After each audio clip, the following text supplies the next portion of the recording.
El Señor esté con vosotros. Lectura del Santo Evangelio según San Mateo.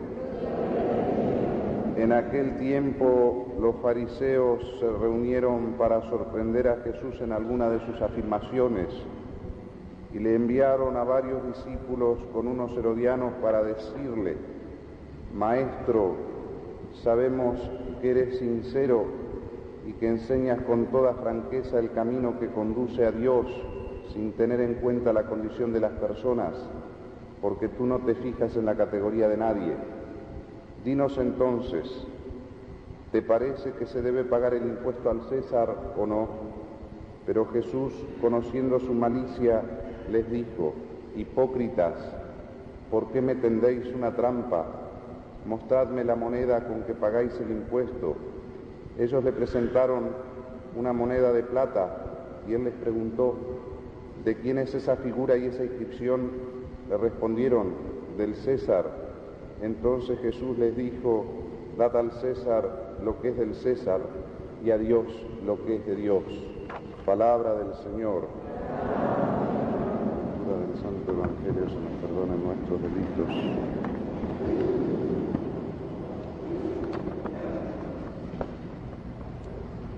Estamos celebrando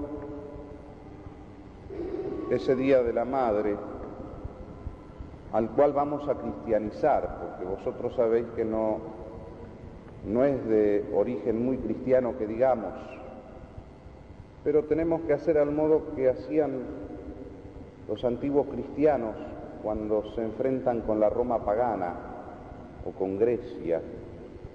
Van sustituyendo las fiestas paganas por fiestas cristianas, es decir, las van cristianizando. Al mismo tiempo los templos no destruyen los templos, sino que los transforman en iglesias católicas.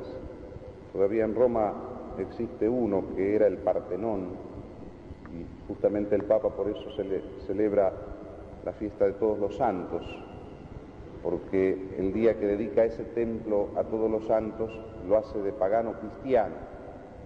Y así también muchas de nuestras fiestas cristianas sustituían aquellas, ¿no es cierto?, festividades paganas. Ustedes saben que el origen de esta fiesta que hoy celebramos, que yo creo que tendríamos que ser los cristianos sobre todo, y no para decir un lugar común, todos los días tienen que ser un poco el Día de la Madre, ¿no? No porque lo diga algún locutor por ahí, ¿no es cierto? Es más, para el cristiano el Día de la Madre tendría que ser el Día de la Maternidad de la Virgen, que antes era el 11 de octubre. Ahora, por supuesto, cae el 1 de enero.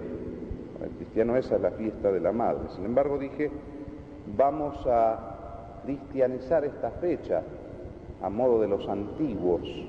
Y es lógico que vaya habiendo fiestas de un modo pagano o neopagano actual. Por eso se celebran tantos días. En el fondo, más bien es por un querer fenicio, por vender artículos. Entonces celebramos hasta el Día de la Papa y el Día del Animal, ¿cierto?, para poder regalarle un collar nuevo a nuestro perro y que los comerciantes vendan. Pero nosotros tenemos que cristianizar en un mundo paradojal, por no decir catastrofal, usando un barbarismo. Un mundo que cada vez se vuelve más paradoja. Raíz de eso es que el hombre, en la medida que se eleva, en la medida que se une a lo superior, se eleva. Todo lo inferior, en la medida que se une a lo superior, se eleva, como la cola del barrilete, dice Santo Tomás, ¿no es cierto? La cola es pesada, pero se une a la cometa y sube. Así el hombre, cuando se une a Dios, se eleva, y en la medida que se aleja de ese Dios, se degrada y se destruye. Obsérvese la civilización actual y sáquese conclusiones. Parece que vamos al nihilismo, a la nada. El hombre cada vez se separa más de Dios. Y se separa más de Dios en nombre de la tan mentada emancipación y la famosa palabra que tiene como toques mágicos en el corazón de cada uno de los hombres, en nombre de la libertad. la libertad, pero la libertad, por supuesto, que se transforma en libertinaje, la libertad que deja de ser libertad y es servidumbre. Por eso el nombre de esta libertad, cuando el hombre se cree libre, es cuando es más esclavo. Por eso digo que es paradójico. El hombre es libre de hacer lo que quiere con su sexo y con su cuerpo, así le empiezan a decir. Y entonces ahí tienen ustedes qué esclavitudes que hay. Lo curioso es esclavo, no es dueño de sí, sus pasiones son señoras de él, pero él no es señor de sus pasiones. El avaro, yo voy a hacer lo que quiero con las riquezas, dice, no como Dios manda a usarlas. Y entonces no se sirve de las riquezas, es siervo de las riquezas. Él se cree libre, pero es siervo, es esclavo. Y en todos los órdenes es curioso, nunca se ha cantado tanto la libertad y nunca ha habido tantas servidumbres, tantas esclavitudes. Algunas se ven, otras no se ven. Hay cárceles que no contemplan nuestros ojos, pero son más férreas que las del mismo hierro con que están guardados aquellos que delinquieron. Por eso digo, en este mundo paradójico que nos toca vivir también está la madre. Y como nosotros tenemos que vivir la paradoja del Evangelio, que también es una paradoja, vamos a ver qué suerte le cuesta o le toca a la madre en este mundo paradojal. No sea que nos pase lo que Jesucristo le espetó a aquellos fariseos. Vosotros levantáis tumbas y honráis a los profetas, y sois los mismos que los matasteis, sois los mismos que los perseguisteis y los aporreasteis. No sea que de nosotros se diga, sí, honran a la madre, qué bien, y al mismo tiempo son los que están destruyendo la maternidad, porque eso es la paradoja que se está dando con respecto a la madre. Sin caer en la tontaina y sensiblería que escucha uno estos días por la radio, en donde cualquiera que tiene boca cree que tiene derecho a hablar. O sea, la boca no es nada más que un instrumento. Entonces se escuchan diluvios de palabras, pero desiertos de ideas. Eso es lo que escuchamos, basta poner la radio. Los locutores, como decía el padre Castellani, cada vez son menos locutores y más loquitores. Se ponen más loquitos todas las cosas que dicen. Y de la mamá, todo el incienso, no creo que haya todo el incienso en Esmirna estos días para echarle incienso. Y lógico, y la madre, y por supuesto, y la madre es lo más grande que tenemos en la tierra. Sí, pero al mismo tiempo estos que alaban a la madre están atacando la maternidad. Entonces, ¿cómo entendemos? Están atacando la maternidad. La maternidad se la ataca en nombre de la libertad. Y me remito a Pío XI, en aquella famosa carta encíclica Cástico Nubi. Decía Pío XI que la emancipación de la mujer es causa de que pierda su maternidad y caiga en el peor servilismo. Explico lo que es emancipación. Emancipación en tres aspectos, decía Pío XI: en el orden sexual, en el orden económico y en el orden social. Fíjense en qué año ya Pío XI atacaba el mal que hoy estamos viviendo. Emancipación en el orden sexual. Sí, nos casamos, pero es un matrimonio de amigos. Los hijos no. Los hijos traen muchas penas y cruces, y noches sin dormir. Entonces sí, nos casamos es un matrimonio de amistad, dice el Papa, ¿ven? Entonces nos emancipamos del orden sexual. ¿Para qué se casan ustedes? Yo le pregunto a los novios, ¿y por qué no queremos? Me contestan. No, pero el matrimonio tiene una función, es la procreación y educación de la prole, si no, no se casen, vivan como hermanos. Pero no vale la pena casarse, ese es el fin del matrimonio. El amor también, pero no vayáis a creer. Estos se quedan con el dulce y se olvidan de comer alimentos sólidos, es como el que se queda con el gusto del asado, pero no quiere el asado. Entonces, ahí tienen, se destruye la maternidad, se evitan los hijos, es el primer ataque. Y entonces el matrimonio pierde su fin, entonces es lógico, una cosa cuando pierde su fin se destruye. En nombre de la libertad, libertad, que voy a tener que estar aguantando yo a los hijos, dicen así las mujeres emancipadas que andan con pancartas defendiendo no solo la libertad, sino la igualdad, ¿ven? Destruyendo el plan de Dios, por supuesto. Libertad y emancipación, dice el Papa, en el orden económico, que mi marido tenga sus bienes, yo tengo los míos, que los hijos se arreglen. Esa es la segunda emancipación. Ya no es más sociedad. Entonces, él que haga lo que quiera con su dinero, yo hago lo que quiero con el mío. Y lo que se quedan piando son los pichones en el nido, son los hijos. Y emancipación en el orden social. ¿Por qué vamos a tener que estar encerrados en los muros de nuestro hogar, que tiene que ser santuario? No, hay que ser mujer abierta, salir a la calle, a trabajar, igualar en todo, ser diputada si es posible, o presidenta o intendente.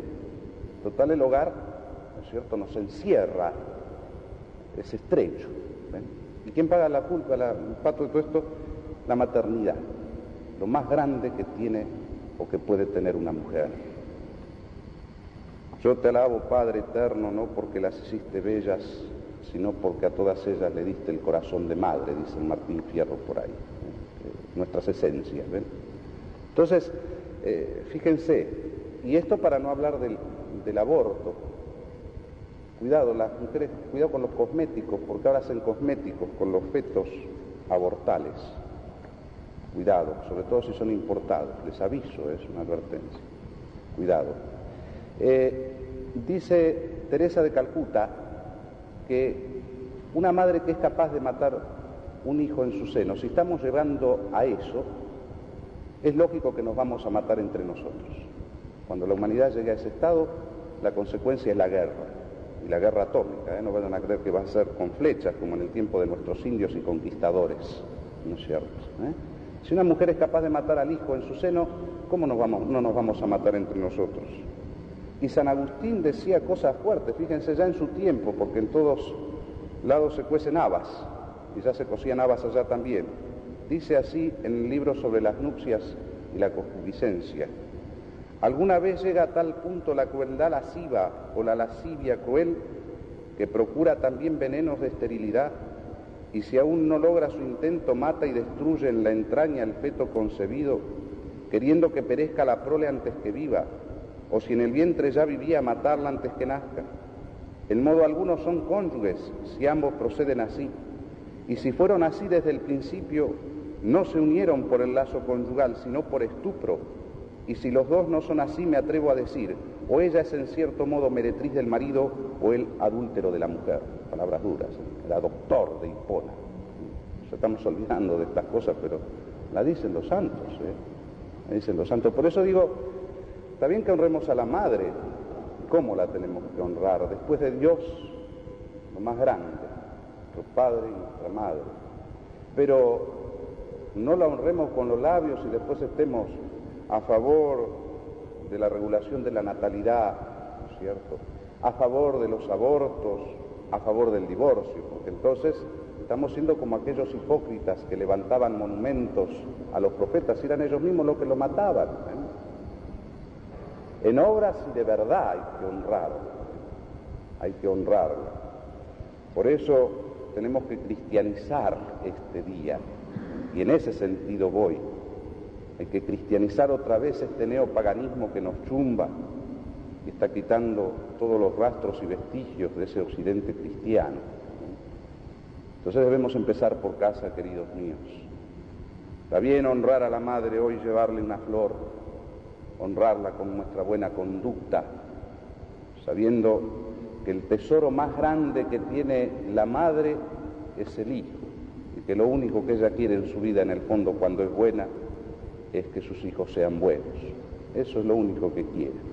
Y ejemplos tenemos de madres cristianas, santas, que tienen que ser para nosotros paradigmas. Por supuesto, descarto hablar de la Santísima Virgen, que es el modelo de toda madre, aquella en quien la Iglesia alcanza su plenitud, dice el Concilio Vaticano II. Descarto hablar de ella. Pero ¿cuántas, cierto?, ha habido y hay? Lo que pasa es que no salen en los diarios. No saben en los diarios. Por supuesto que el amor de madre es ese amor que no pasa. Por eso tengo acá un relato de Marco Sana, de la Guerra Española que os voy a leer, porque es muy hermoso, a mí me hizo bien. Ana Falucha era una viejecita que vivía en un pueblecito pesquero de la provincia de Málaga. Había muerto su marido en la guerra, le habían fusilado a 2 hijos al término de la guerra civil. No le quedaba en este mundo más que un hijo menor preso en la cárcel de Valdenoceda. Esta mujer tenía 71 años de edad. Sintió que la muerte se le acercaba a su casa, que le quedaban ya muy pocos días en este mundo, pero no quiso abandonar la tierra sin despedirse por última vez de su hijo. Esta señora, esta pobre vieja, no tenía dinero para emprender el viaje, pero tenía la energía, el corazón de una madre, y decidió cruzar toda España para ver a su hijo preso en aquella cárcel del norte del país. Siguiendo las vías del ferrocarril para no perderse, pidiendo limosna en los pueblos que encontraba a su paso, construyendo con lo mejor que le daban un pequeño paquete para su hijo, esta mujer llegó a la cárcel. Yo no sé cuántas semanas, cuántos meses tardaría esta pobre madre en llegar a su destino, pero llegó, y me imagino cómo saltaría de gozo su corazón cuando por fin vio los muros oscuros tras los cuales penaba a su hijo, lo último que le quedaba en la tierra. Se acercó a la ventanilla de comunicaciones y le dijo al guardián, y le pidió al guardián una visita para su hijo. Dio el nombre de su hijo. El guardián miró el fichero, un fichero sin alma y frío, como son los ficheros de la cárcel, y contestó a aquella pobre vieja del sur: señora, usted no puede comunicar con su hijo porque se encuentra achapado en una celda de castigo. Aquella madre no comprendía, no le cabía en la cabeza y en su corazón que después de haber cruzado toda España, andando y desgarrándose el alma, dejándose en los caminos los últimos días que le quedaban de existencia, no pudiera ver a su hijo porque se encontraba en una celda de castigo. Iba 4 o 5 veces al día a la ventanilla de comunicaciones para pedir una visita con su hijo, pero siempre encontraba la misma contestación. Yo no sé cuántos meses o cuántos años hubiera aguardado aquella mujer, posiblemente hasta el fin del mundo, pero vivíamos uno de los inviernos más crudos de nuestro país, el invierno del 41, y una madrugada aquella viejecita del sur de España amaneció muerta a la puerta de la cárcel, cubierta de nieve, como un pequeño pájaro oscuro, apretado ya inútilmente entre sus pequeñas manos aquel paquete de comida que fue formado para su hijo. Así murió Ana Falucha, esta viejecita del sur de España. Se ve en el amor de la madre. Uno esto lo ha visto. Yo me acuerdo cuando iba a la cárcel de Devoto en mis tiempos de teólogo. Se puede olvidar cualquiera, pero la mamá no se olvida. No se olvida. Y por eso tampoco nos tenemos que olvidar los hijos, y también los hijos que han sido sacerdotes, porque a veces las madres aman a los hijos con amor carnal, y cuando el chico tiene vocación o la chica tiene vocación, también se la impiden. Y por eso recuerdo esto que también escribió el padre Cue, ¿no es cierto?, y que lo hago mío, porque yo lo viví, es como el homenaje que el hijo sacerdote le hace a su mamá. El segundo recuerdo es para aquel instante en que di de comulgar, ya sacerdote, a mi madre. Ella estaba arrodillada en el presbiterio junto a las gradas del altar, en un reclinatorio preparado para ella. Así la vi cuando levanté en mi mano derecha el pan nuevo de mi primera misa. La campanilla del acólito subrayaba la invocación: Señor, yo no soy digno. Por entre la forma y el copón veía a mi madre, al principio con la mirada limpia aunque temblorosa, al fin a través de un velo húmedo que me nublaba la vista. Allí estaba ella arrodillada ante mí, sombreada su cara donde ya se marcaban las arrugas por la mantilla negra que le bajaba por la frente, aquella mantilla de seda que le regaló mi padre y que ella se ponía como un rito sagrado los grandes días de familia. Vestida de luto como yo la veía siempre, viuda desde los 28 años. Solo llevaba sobre el pecho un prendedor de oro con una perla que parecía una lágrima enorme cristalizada sobre su eterna viudez. Con su mano enguantada se daba humildemente sobre el pecho los golpes litúrgicos: Señor, yo no soy digno. Tenía la cabeza inclinada y los ojos bajos, por eso la podía contemplar a mi sabor. Y llegó por fin la hora de acercarme al reclinatorio. Sentía que oleadas de emoción me anegaban el alma, y cada paso que avanzaba parecía internarme irremisiblemente en una marea desbordada de sentimientos y recuerdos. Pero no había más remedio. Cuando al fin estuve frente a mi madre arrodillada ante mí, sentí un movimiento instintivo de vergüenza y un anhelo inmenso de tomarla entre mis brazos, ponerla de pie y arrodillarme yo ante ella. Pero me acordé entonces que yo era, más que su hijo el sacerdote, Dios a quien tenía entre sus manos. Cuando la miré, ella había levantado ya su cabeza y tenía los ojos fijos en la forma y fijos en mí, porque estábamos Dios y yo tan cerca que con una sola mirada nos envolvía los dos. Estaba aún serena, pero tenía las mejillas más pálidas y de sus ojos rodaban grandes y hermosas dos lágrimas, más grandes y más hermosas que aquella perla que brillaba en el prendedor de su pecho. Creí que no podía más y que me iba a entregar perdido en brazos de la emoción, pero con una de esas reacciones misteriosas de la psicología sentí de pronto que algo se erguía por todo mi ser, poniendo en pie mi serenidad y haciéndome dueño y señor de aquel momento. Los ojos continuaban húmedos y tibios, el corazón acelerado, los pulsos temblorosos, pero por encima de todo yo era el señor de la situación y medía lo sublime de aquel instante. Paladeaba el gozo inmenso de ser sacerdote y darle a Cristo a mi madre, y sentía la satisfacción más grande y más honda de mi ser, el poder pagar con el mismo Dios todo lo que debía a aquella santa mujer, que arrodillada ante mí me miraba fijamente con lágrimas en los ojos y a quien yo miraba a través de mis lágrimas. Y en aquel momento indefinible de debilidad y fortaleza levanté la hostia y antes de colocarla en los labios de mi madre le dije a Dios, que tenía en mis manos con toda la fe y todo el amor filial de un hijo sacerdote: Señor, tú que quisiste nacer de una mujer y llamarla tu madre y agradecerle el ser, tú que sabes la deuda del infinito amor que debemos los hijos, escúchame, Señor. Al pasar por sus labios, tú que sabes de besos, págale tantos besos que me dieron a mí esos labios que me hablaron de tus amores. Esos, cuando tú me llamaste, te dijeron que sí. Al estar en su pecho recuerda el de María, donde de niño hallaste la leche del amor. Dale tantos sueños como allí yo dormía. Paga con tu presencia su maternal calor. Y cuando sientas dentro su corazón latir un corazón de mi madre, bésaselo, Señor. Quítale las espinas que puedan herir. Clava en mí esas espinas y ciñela de flor.